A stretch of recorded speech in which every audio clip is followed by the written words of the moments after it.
قرآن حکیم کی سخت ترین آیات میں سے یہ ایک آیت ہے. اعوذ باللہ من الشیطان الرجیم بسم اللہ الرحمن الرحیم وَلَقَدْ ذَرَأْنَا لِجَهَنَّمَ كَثِيرًا مِّنَ الْجِنِّ وَالْإِنسِ، اور بے شک ہم نے جہنم کے لیے ہی پیدا کیے ہیں اکثر جن اور انسان. اللہم لا تجعلنا منہم اللہم اجرنا من النار. اس کی ریزن کیا ہے وہ تو آگے اسی آیت میں بیان ہوگی، لیکن یہ بہت الارمنگ سچویشن ہے اور پریکٹیکلی ہمیں نظر بھی آ رہا ہے کہ اکثریت جہنم کے لیے پیدا ہوئی ہے. اس وقت بھی جو اہل توحید ہیں دنیا میں، اوورآل اگر دنیا کی آبادی دیکھی جائے تو اس میں بہت کم ہے. پھر وہ اہل توحید سو کارڈ مسلمان، ان میں سے بھی جو پیور توحید والے لوگ ہیں بہت ہی کم ہے. تو پریکٹیکلی ہمیں نظر آ رہا ہے کہ اکثریت جہنم کی طرف جا رہی ہے. یعنی یہ قرآن کی وہ سچائی ہے جو ہمیں دنیا میں نظر آ رہی ہے، لیکن یہ بڑی الارمنگ سچویشن ہے. دنیا میں اگر یہ اناؤنسمنٹ کی جائے 100 کے مجمع میں کہ میں ایک گولی چلاؤں گا جسے بھی لگ جائے، کوئی شخص یہ نہیں کہے گا کہ ایک ہی گولی ہے کون سی مجھے لگنی ہے، 100 بندے ہیں تھوڑے اور سارے دوڑ لگا دیں گے، کیونکہ خطرہ ہے نا. اور یہاں پہ اللہ تعالیٰ فرما رہا ہے کہ جنوں اور انسانوں کی اکثریت جہنم کے لیے پیدا ہوئی ہے، لیکن کوئی اسے سیریس لینے کے لیے تیار ہی نہیں ہے. بخاری اور مسلم دونوں میں حدیث موجود ہے. اللہ کے محبوب صلی اللہ علیہ وآلہ وسلم فرماتے ہیں کہ قیامت کے دن اناؤنسمنٹ ہوگی کہ جہنمی اور جنتی الگ کر دیے جائیں. یہ حضرت آدم علیہ السلام کی ڈیوٹی لگائی جائے گی، کیونکہ وہ جد امجد ہے سب کے. تو پوچھیں گے یا اللہ کتنے جہنمی اور کتنے جنتی؟ تو اللہ تعالیٰ فرمائے گا ہر 1000 میں 999 دوزخ میں جانے والے اور صرف ایک جنت. اور یہ وہ وقت ہوگا کہ جب لوگ غم کے مارے بوڑھے ہو جائیں گے. سورہ المزمل میں بھی ذکر موجود ہے کہ قیامت کا دن وہ ہے کہ جو بچوں کو بھی بوڑھا کر دے گا غم کے مارے. حتیٰ کہ سورۃ الحج میں ہے کہ اس دن تم دیکھو گے کہ دودھ پلانے والی اپنے شیرخوار کو بھول جائے گی، اور لوگ اس طرح نظر آئیں گے گویا کہ نشے کی حالت میں. وہ نشے کی حالت میں نہیں ہوں گے بلکہ اللہ کا عذاب بڑا شدید ہوگا. بخاری مسلم دونوں میں حدیث ہے، اللہ کے نبی علیہ السلام حکم فرمایا کرتے تھے کہ تشہد میں 4 چیزوں کے اگینسٹ اللہ کی پناہ طلب کرو. اللہم انی اعوذ بک من عذاب جہنم، پہلی چیز جہنم، ومن عذاب القبر، ومن فتنة المحیا والممات، ومن شر فتنة المسیح الدجال. جہنم کے اگینسٹ، قبر کے عذاب کے اگینسٹ، زندگی اور موت کی آزمائشوں کے اگینسٹ، اور دجال کے اس بڑے فتنے کے اگینسٹ اللہ کی پناہ طلب کرو. سنن ابی داؤد میں حدیث ہے جو فجر کی نماز کے بعد اور مغرب کی نماز کے بعد بغیر کسی سے گفتگو کیے ہوئے 7 دفعہ پڑھ لے اللہم اجرنی من النار، یا جمع کے صیغے سے اللہم اجرنا من النار، اے اللہ ہمیں بچا لے جہنم کی آگ سے. تو اللہ تعالیٰ ایسے شخص کو جہنم کی آگ سے محفوظ کرے گا. اللہم اجعلنا منہم مع النبیین والصدیقین والشہداء والصالحین. اللہم انا نسألک جنت الفردوس مع النبیین والصدیقین والشہداء والصالحین. آمین. تو یہ بڑا سینسٹیو ایشو ہے. تو پارا نمبر 30 جب آئے گا تو آپ دیکھیں وہ تو سارے کا سارا سینٹرڈ اراؤنڈ قیامت کا دن اور آخرت کی سختیوں کے. بہرحال یہ اللہ تعالیٰ کی شفقت بھی ہے انسانیت کے لیے کہ آخرت میں جو رزق نکلنے والا ہے وہ پہلے ہی بتا دیا ہے کہ بھائی اکثریت کے ساتھ یہ حال ہونے والا ہے، تو اپنا قبلہ درست کر. اس کا رزلٹ یہ نہیں نکالنا کہ چونکہ اکثریت نے جانا ہے لہذا محنت کرنے کی ضرورت نہیں ہے، ان سے بچنے کوئی نہیں.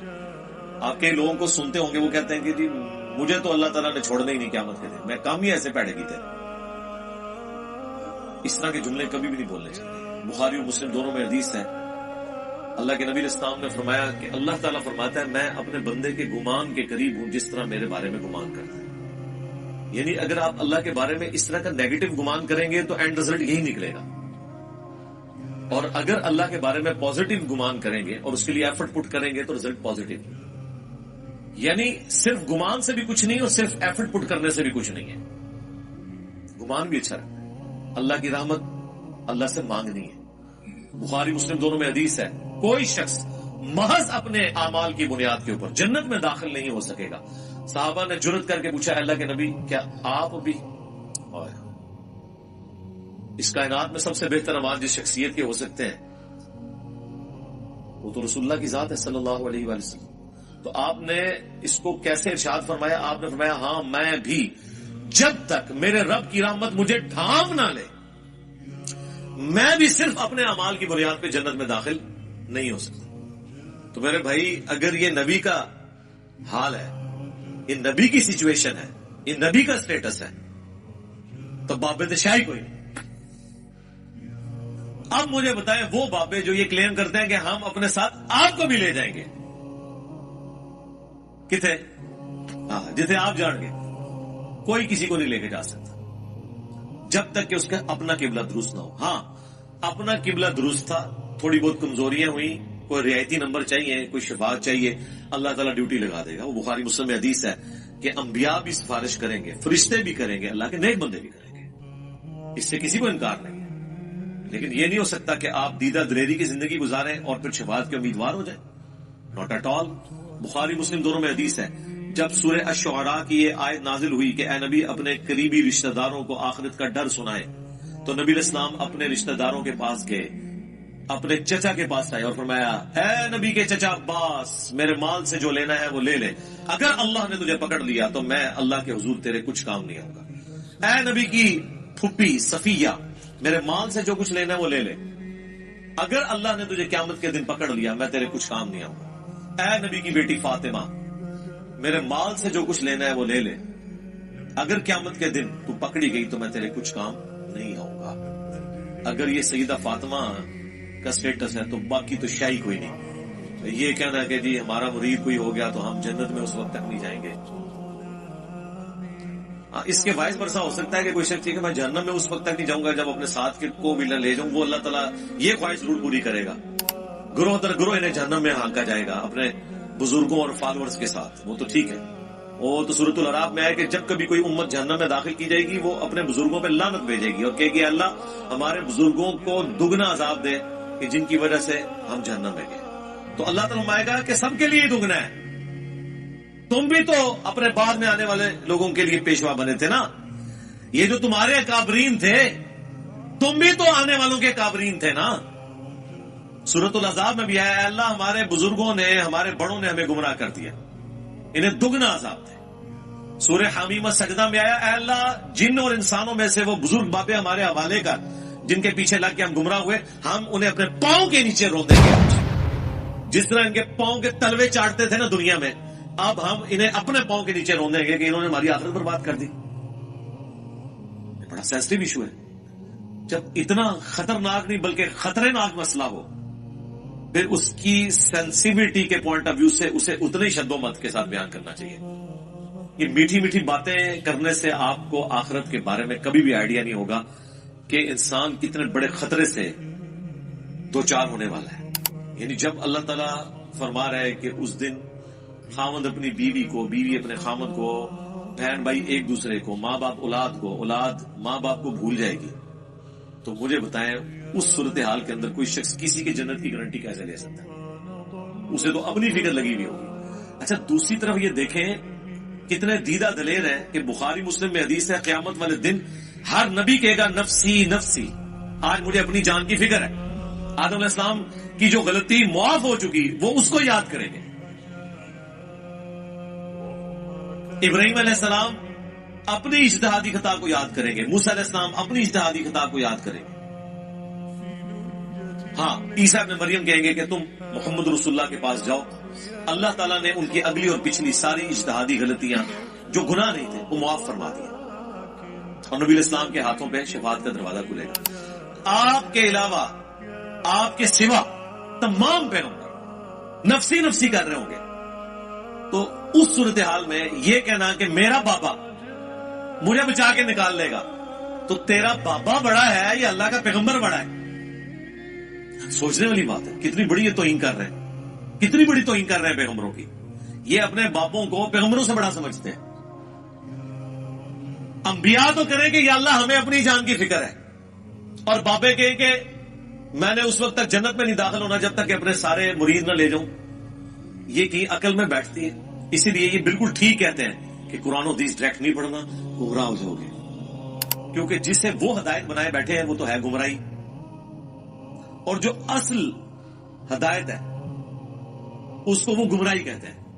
یعنی جب وہ آپ کو کہہ رہے ہیں نا گمراہ ہو جاؤ گے، مطلب آپ ہدایت پہ آ جاؤ گے، کیونکہ غیر ان کا الٹا لگا ہوا ہے نا. سورۃ الاعراف میں آیا کہ جو حق سے اناد کرتے ہیں نا ان کی یہ حالت ہو جاتی ہے کہ جب وہ گمراہی کا راستہ دیکھتے ہیں اسے اڈاپٹ کر لیتے ہیں، اور جب ہدایت کا راستہ دیکھتے ہیں اس سے روگردانی کرتے ہیں، کیونکہ وہ اسے سمجھ رہے ہوتے ہیں کہ یہ گمراہی کا راستہ ہے. جو اللہ تعالیٰ نے فرمایا کہ شیطان نے ان کے برے اعمال ان کی نظروں میں سنوار دی. سورۃ الکہف میں آیا نا اینڈ پہ جا کے کہ ان کی ساری ایفرٹ دنیا کے لیے ہے، اور یہ سمجھ رہے ہیں بڑا اچھا کام کر رہے ہیں. قیامت کے دن ان کے لیے میزان عمل بھی قائم نہیں کی جائے گی. جو بڑے مجرم ہیں نا ان کو تو کہا جائے گا تھوڑا تو صاحب کرنے کی ضرورت نہیں، ایڈا کم پایا تسی. وہ اللہ تعالیٰ نے فرمایا ان کے لیے میزان عدل بھی قائم نہیں کی جائے گی، سیدھے اسٹریٹ جان گے اتنا ٹاپ و ٹاپ. اتنا سینسٹیو ایشو ہے. تو یہ پوری صورتحال میں اسی لیے آپ دیکھیں قرآن کا جو مرکزی ٹاپک ہے وہ انذار ہے. انذار، ڈر سنانا. وَأُوحِيَ إِلَيَّ هَذَا الْقُرْآنُ لِأُنذِرَكُمْ بِهِ وَمَنْ بَلَغَ. اے نبی تم فرما دو کہ مجھے قرآن اللہ نے اس لیے وحی کیا کہ تاکہ میں تمہیں ڈر سنا دوں، اور جس تک یہ کتاب پہنچ جائے وہ بھی اس کتاب کے ذریعے ڈر سنائے.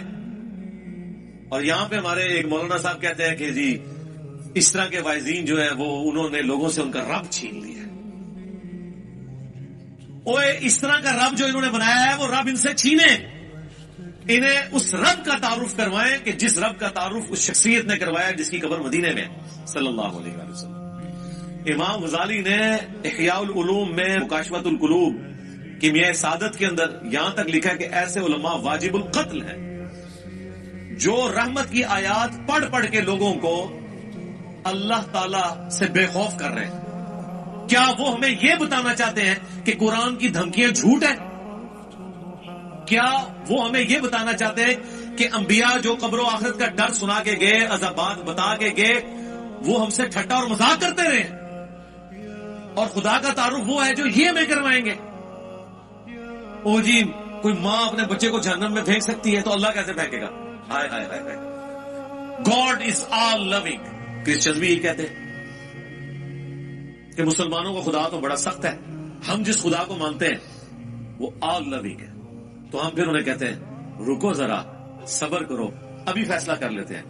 یہ جو تم اس قسم کے چٹکلے چھوڑتے ہو کہ کوئی ماں اپنے بیٹے کو جہنم میں نہیں پھینکے گی، تو کوئی شخص یہ بھی گوارا نہیں کرے گا کہ کسی ایسی عورت کو موت دے دے جس کے 4 چھوٹے چھوٹے بچے ہوں، اور مرنے کے بعد سوتیلی ماں ان کے ساتھ برا سلوک کرے، خواہ وہ اس کے دشمن کی بیوی کیوں نہ ہو. ہاں جی ایسے ہی ہے. تو پھر اللہ تعالی روزانہ ایسی ہزاروں ماؤں کو موت کیوں دے دیتا ہے جن کے چھوٹے چھوٹے بچے ہوتے ہیں؟ تم تو کہہ رہے تھے خدا آل لونگ ہے، تو پریکٹیکلی تو ہم دیکھ رہے ہیں کہ کیا مائیں شیرخوار بچوں کو چھوڑ کے مر نہیں جاتی؟ تمہاری ڈاکٹرن میں تو کبھی کسی ایسی عورت کو موت نہیں آنی چاہیے اللہ کی طرف سے، کیوں آتی ہے؟ اس کا جواب ان کے پاس کوئی نہیں سوائے اس کے کہ خدا کی مرضی ہے. اس کے کوئی احساسات نہیں ہے. یہ جذبات سے پسیج جانا یہ ہم لوگوں کے ایشوز ہیں، یہ انسانوں کے ساتھ جڑی ہوئی چیزیں. اللہ تو بے نیاز ہے. سعد ابن ابی وقاص جب پرشین امپائر سے فائنل جنگ کے لیے جا رہے تھے قادسیہ کے لیے، تو حضرت عمر نے پیچھے سے ایک خط روانہ کیا تھا. اس میں لکھا تھا سعد تم اللہ کے نبی کے ماموں ہو، لیکن یاد رکھنا اللہ کا کوئی رشتہ دار نہیں ہے. ذرا سی ہینکی پھینکی کی نا تو اللہ نے معاف نہیں کرنا. نبی کے ساتھ تم ماموں کا رشتہ رکھ سکتے ہو، سگے ماموں نہیں تھے، وہ ننیال خاندان سے تھے. اللہ کا کوئی رشتہ دار نہیں. اللہ کا تو رشتہ دار پیغمبر بھی نہیں ہے. وہ تو اپنے پیغمبر کی زبان سے کہلوا رہا ہے ہمیں سمجھانے کے لیے 3 دفعہ. اللہ اکبر. سورۃ الانعام، سورہ یونس، سورہ الزمر. قل انی اخاف ان عصیت ربی عذاب یوم عظیم. اے نبی تم فرما دو کہ بالفرض اگر میں بھی اپنے رب کی نافرمانی کروں تو میں خود اس بات سے ڈرتا ہوں کہ بڑے دن کا عذاب مجھے بھی آ پکڑے گا. میرے بھائی یہ کون بات کر رہا ہے؟ اللہ کے نبی. اور کون کہلوا رہا ہے؟ اللہ.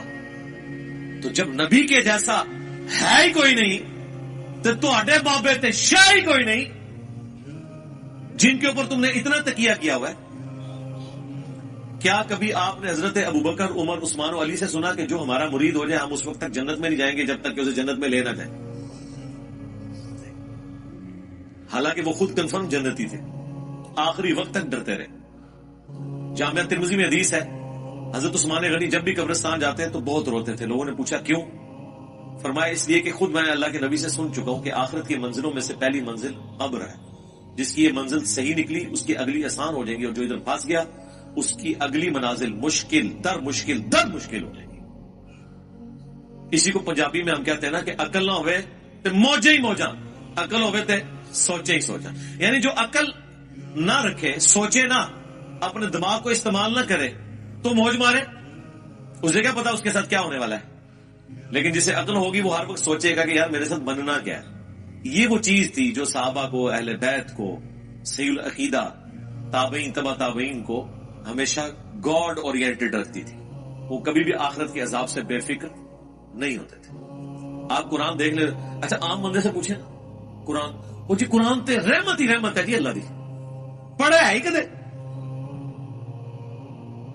کوئی پتہ نہیں. پڑھا ہوتا تو تجھے پتا ہوتا کہ رحمت کس کے لیے ہے. اللہ تعالیٰ نے کبھی بھی توبہ اور رحمت کا ایبسولوٹ وعدہ کسی کے ساتھ نہیں کیا، سوائے اس کے کہ جو اپنی اصلاح کر کے درست روش اختیار کرتے.